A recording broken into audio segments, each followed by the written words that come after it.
With no end to the India-China standoff along the line of actual control in Ladakh in sight, Indo-Tibetan Border Police, ITBP, is preparing to raise 7 new battalions comprising 10,000 soldiers, bringing up the strength of nearly 90,000 troops to around 1 lakh.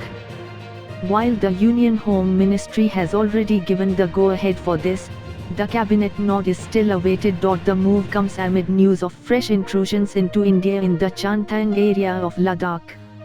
A video of locals protesting against the Chinese troops went viral on Sunday. The video shows locals prevailing over the Chinese, forcing them to move back. The incident took place in the Dolitango area. The intelligence officials confirm the area has seen such instances in the past as well.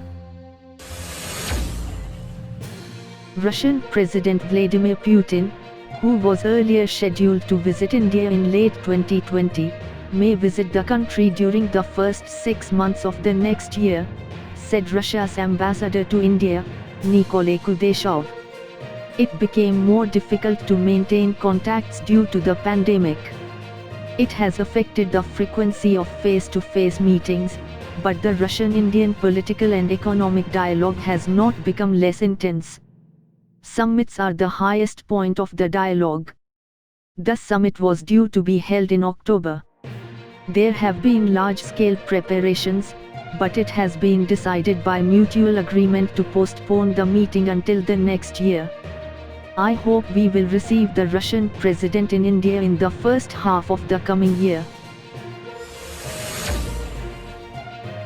Japanese Prime Minister Yoshihide Suga's government approved a 9th consecutive rise in military spending on Monday, funding the development of an advanced stealth fighter and longer-range anti-ship missile to counter China's growing military power.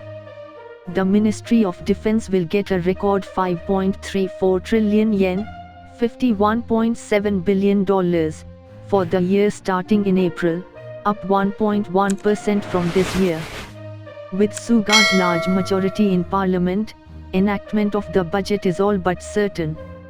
Suga is continuing the controversial military expansion pursued by his predecessor, Shinzo Abe, to give Japan's forces new planes, missiles and aircraft carriers with greater range and potency against potential foes including neighboring China.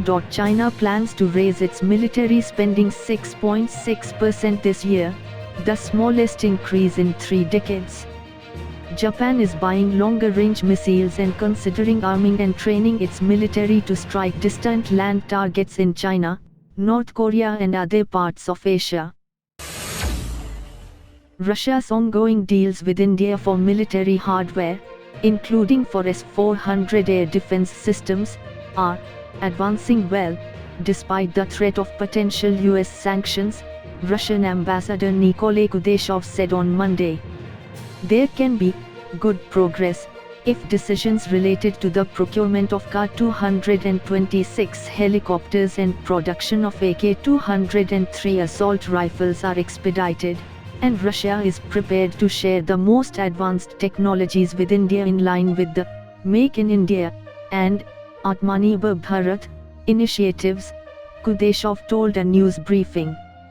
His remarks came against the backdrop of the US imposing sanctions last on Turkey over its $2.5 billion deal with Russia for the S-400 air defense system under the Countering America's Adversaries Through Sanctions Act, CAATSA. US officials have warned that India's acquisition of high-tech Russian systems could attract similar sanctions. As far as current deals are concerned, we are advancing well, including with S-400 supplies. If relevant decisions to start works related to Ka-226 helicopters and AK-203 rifles production are expedited, soon we will see good progress, which is especially important due to deep interests expressed by the Indian Armed Forces, Kudeshov said.